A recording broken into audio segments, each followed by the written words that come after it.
Greetings humans, welcome back to the Black Pill. The first in our list of bad debate tactics is a real classic. This is the Gish Gallop, named for Dwayne Gish, a noted creationist who employed this tactic ruthlessly. See Brandolini's law, or Brandolini's bullshit asymmetry principle, which goes the amount of energy needed to refute bullshit is an order of magnitude higher than that needed to create it. All right, so in this tactic, we're going to take the debate stage and start with a bunch of spurious arguments. Half-truths, bullshit, accusations, like Ken Ham especially, basically accuses all of science of being conspiracy theory to unjustly tear down faith in six-day creation. Like all scientists know each other, and we're all in on something to tell some kind of giant lie. I'm like, no, Ken, that's you. There. So I tried to do a bit on the Ken Ham Bill Nye debate just about a year ago. I'm like, he gets away with everything in that debate, right? Bill Nye's presence ends up just legitimizing the whole thing and making it seem like it was a debate. But Bill Nye doesn't actually respond. He doesn't get to respond to the stuff that Ken Ham says. He just has the script that he reads about his own points. And even if he could, even if he had a minute, even if he heard what Ken said and responded to it directly, it would be really impossible, because there's more lies per minute than Bill Nye has time to attempt to refute and address and clean up. So how this works is I get to stand here, this is my channel, I get to stand here and say whatever I want. But if I were arguing in bad faith, then I could just say a bunch of lies and lies and lies and lies. But then you come back and you try to refute them point by point, but you find that it actually takes a lot of background to refute each untrue statement. Ancient aliens, absolutely the same deal. These guys did an Ancient Aliens refutation video, and it takes literally like 3 hours to get through one episode, because to understand why you can't just say an ancient culture couldn't cut these blocks so that they fit with this level of precision, we don't know how they move these things, you have to present a whole bunch of anthropological science.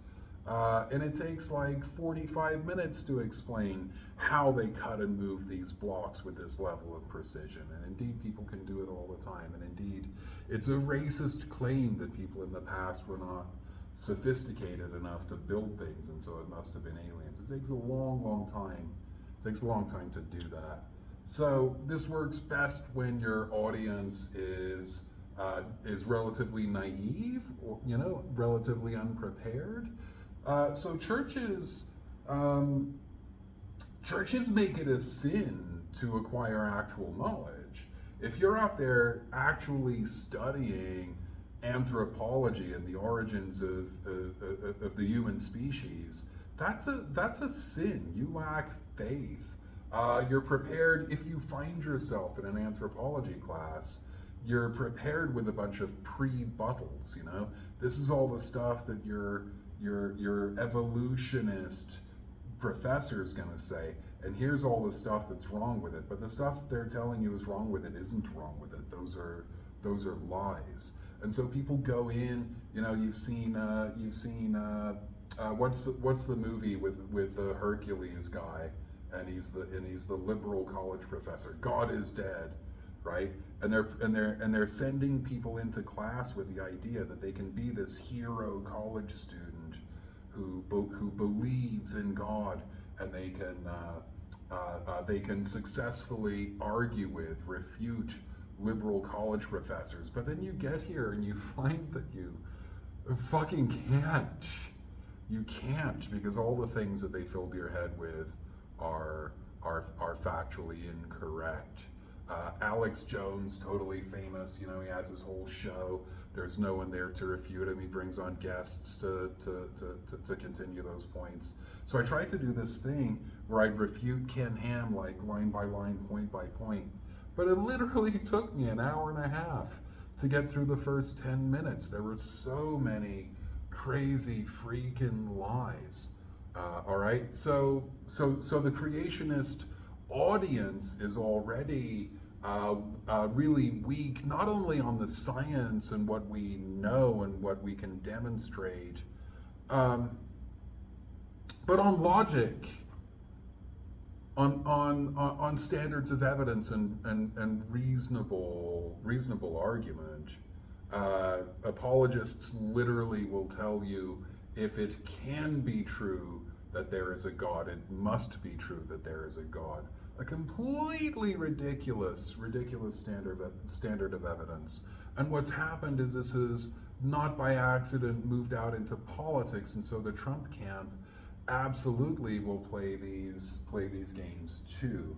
I remember in 2016, Hillary Clinton debating Donald Trump about foreign policy, and like, Hillary Clinton has been in politics forever, longer than I've been alive. She's been in politics, and she was the Secretary of State under Barack Obama. And so they ask her a question about a particular situation in a particular place in the world, and she knows everything about it. She's a policy wonk. She can explain in detail, these are all the players, and this is what this camp wants, and this is what that camp wants, and what you should do is maybe this set of actions, and you're going to bring in these diplomats at this time. And like, she's boring, and everyone already hates her because she's a woman and her smile isn't pretty. It's very, very sexist stuff. Trying to run for president as a woman, you have to overcome gender typing. Another day for all that. But you have to present masculine and feminine at the same time, and it's impossible. If you present feminine, you don't know anything. If you know stuff, you're too masculine. And so it's very difficult for a female type person to win in these sorts of settings. But Trump comes along and he's just like, I'll bomb them into the Stone Age. I'm not going to tell you what I'm going to do. You don't tell your enemies what you're going to do in advance. And because he presents in a particular way, a masculine, underread, ignorant way, he wins the debate. The thing is, he's totally Gish Galloping. He's just bullshit. And Clinton does not have the time or the resources to refute each claim he's making. If she does, she's wasting her time, because no one really cares. No one really cares about the refutation. They care about the tone in which it's offered. They care about their faith in the candidate.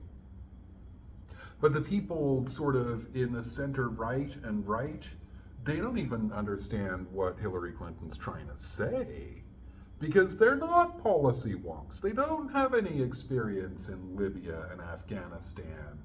They don't understand the politics or the diplomacy or the economics of the situation. And so everything she's saying, right over their heads. Right over their heads. They have no idea. They can't differentiate, in short, between the sophistry, the sophist, just piles of bullshit argument, and the actual policy wonk world that Hillary Clinton lives in. They can't tell who is right about this, so they go with their gut. Remember that? They're racist, sexist, heterosexist, xenophobic gut. So that's the Gish Gallop. What can you do about that? Your debate opponent, first of all, don't get involved in debates. They don't lead to truth. They're virtue signals. They're performance art. They're rallies, and my side rallying against your side. And remember, they don't really change minds necessarily. That's not what they don't lead to truth, because that's not what they're for. So what can you do when someone starts a Gish Gallop on you Well, to the degree I give advice, my first bit of advice is call it. Hey, that's the Gish Gallop or Brandolini's law. And what you should do when someone starts Gish Galloping is call it out.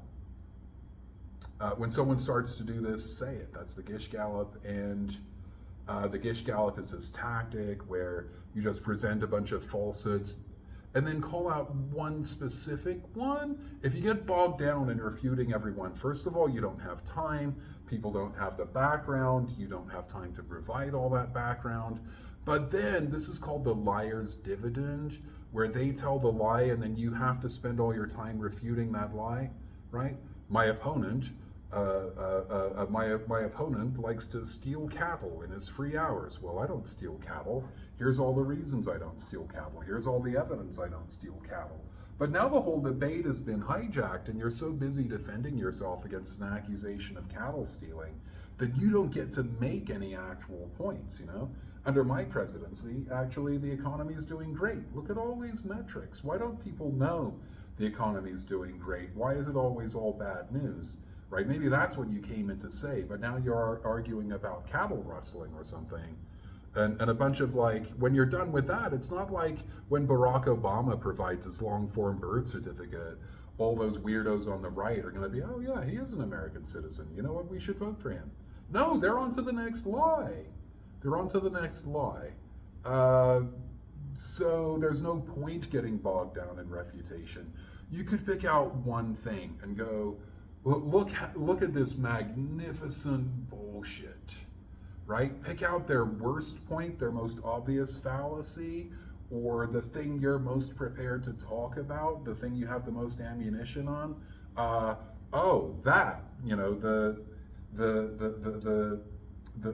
petition, that petition with 30,000 fake signatures on it, you mean, that the American Academy of Sciences actually disavowed because it's so clearly bullshit, that is what you're using to support your argument, and just break that one thing completely to pieces. Or maybe Bill Nye was right in never actually directly responding to any of Ken Ham's claims. Maybe there's no profit in that. When I tried to do it, there was no profit in it. Again, I spent hours and hours talking about just a few minutes, the lies in just a few minutes of Ken Ham's dialogue. And so maybe you just stick to your point. Look at this guy. Does he ever shut up? Characterize it. That's a bunch of lies and whining. You lost the House and the Senate and the presidency.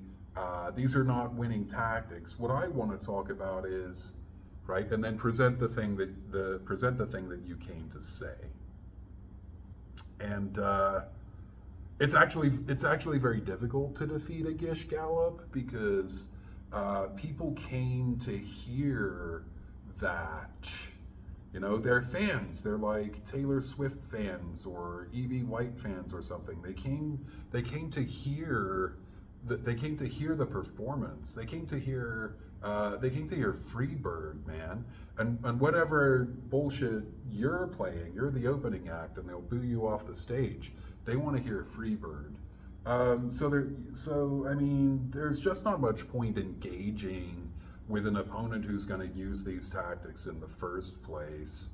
But if you have to, that's really what the experts are saying, and that's really the best that I have for you. But I'm not really here to train you to refute bad debate tactics. I'm here to make you aware of them when they're happening.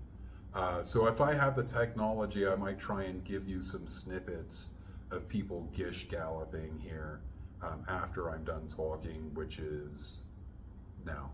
Okay, thanks, bye.